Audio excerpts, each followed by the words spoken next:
Welcome everyone, I hope you're having a very wonderful day and welcome to my guide for Tundra Bean Goose for Salzwiesen. Before we begin, I want to quickly break down on how today's guide's going to work. So our first section, we'll be talking about all their hotspots and known locations on the map, and then we're going to move on to 5 of my favorite weapons to hunt these guys with, and then we'll end today's video with the animal profile, which will have a custom map, ammo chart, time zones, and more to make your hunting life 10 times easier. So let's get right into it by opening over a map as I can quickly explain where these guys like to reside. Now, there's 2 actual zones that I can confirm 100% without a shadow of a doubt that these geese like to reside. And the hotspot location would be right where we're at today, where all these open fields are. You're just going to have to wander around throughout these fields. Make sure you collect your outposts, as it will let you travel all across these fields a lot easier. And I hunt these Tundra Bean Goose between 9 and 11. That's my favorite time for hunting them and the Gray Lag Goose. Now, I do want to point out that they do share time zones, so keep that in mind when you're out there hunting so you do not shoot the wrong species.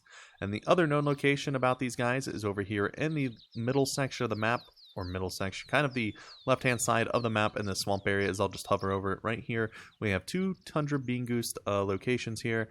Now, I don't know if they can come up north here, where these Gray Lag Goose ones are. I did not test to see if they're interchangeable. I haven't wiped any of the zones there, but I would like to assume they are, so keep that in mind when you're out there at the end of today's video looking at the little map that I have made. And that pretty much does it for all their locations and hotspots. I recommend just setting up over here on this right side and hunting it more over than trying to hunt over here at these little small locations in the swamp. Now, my hunt method that I have concocted is basically just setting up a little stand outside these cabins, out in these open fields, putting some decoys down, and using that fox collar just to bring in as many groups as I can, hunt them, rotate to the next outpost, and set up there as well. I've just not had the time to come out here, put all the tripods up, and start a grind with them yet, as I'm just trying to get as many guides out as I can for the new map. But when I get there, I'm very excited to try it out and let you guys know the results. But that's just the method I've come up with. So if you guys do try it before I do, please let me know how it goes. And that pretty much does it for our first section of today's video. We're going to move on to my 5 favorite weapons I like to hunt some geese with. So I'll see you guys over there in just a moment. Alrighty folks, so here we are back at the weapon locker. I just want to mention quickly just a few things before we get started. First off, I'm only going to be covering rifles and shotguns in today's video, and then secondly, there's just my personal recommendations and favorites. I always say go out there and explore and see what suits you and what you enjoy playing with.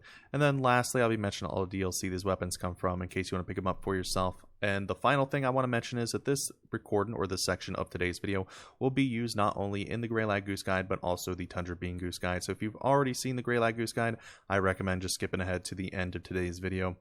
So let's get right into it, folks, with our first rifle of the day. The Coolman 22 Hornet is one of my favorite bolt-action small game rifles in this game as well. It's probably second to the 22 250, which I wish I could use on these geese, but I can't. So I use the 22 Hornet, and it's kind of overkill for these guys as it does overpen them, but it's very solid if you're looking for some long-range goose hunting action. This thing will do it, and you can find it in the Mississippi Acres Pack DLC. Moving on to our second rifle and final rifle of the day, we have, I do not want to pass it, the Virant 22 LR Express, my bad. This is the highest capacity 22 in the game that you can get. You do have the Zarza 22, which only has 5 rounds, so that's why I prefer this bad boy a lot more than the Zarza. It's just a very phenomenal rifle. I recommend picking this bad boy up if you're going to use it on this map. The only reason, if you guys have seen my top 5 DLC, that I recommend it using the modern rifle pack over this pack is because you just get more bang for your buck with that 223 in it. But anyways, getting off track here, I just recommend picking up this Virant 22. It's very solid, and you can find it in Weapon Pack 1. Moving on to shotguns, which we'll be covering 3 in today's video.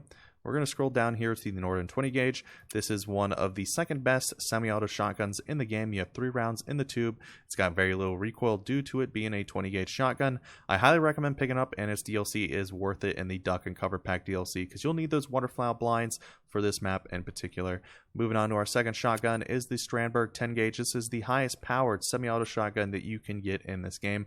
You have 4 rounds in there. It's very solid, and you can wipe flocks out with this bad boy, and you can find it in the high caliber weapon pack DLC. Moving on to our final shotgun of the day, it's the Strecker 20 gauge side by side. Yes, I know there's pump action shotguns out there, but when I think of of duck and goose hunting, I think of a classic side-by-side double-barrel shotgun, and every once in a while it is kind of just a guilty pleasure to bust this bad boy out and hunt some geese or ducks with it.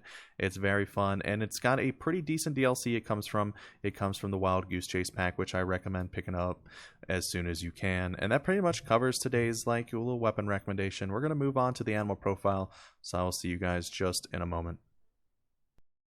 And here we are, folks, at the end of today's video. Before I let you guys go, I'm going to do a quick animal profile breakdown. Starting on the left-hand side, we have all of our basic Tundra Bean Goose information. We have the class, difficulty, silver, gold, diamond threshold. We have our weight from least to greatest in kilograms and in pounds. We have our fur types covering common and very rare, which I thought was pretty cool that they have 3 leucistic variations.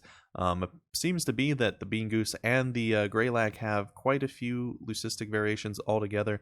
But I thought just keep that in mind when you're out there hunting. I just thought it was pretty cool to add information there like that into the game, into the profile. And then moving on to the center map, we pretty much covered all of that basic information at the start of today's video. And then top right hand corner, we have all of our time zones nice and organized for you. And then below that, we have our ammo chart just to have those full integrity kills. And that pretty much does it for today's video, folks. If you guys enjoyed, please leave a like. It really, really helps out the channel. And with all the way, I hope you guys have a very wonderful day. Happy hunting, good luck, and I will see you guys in the next one.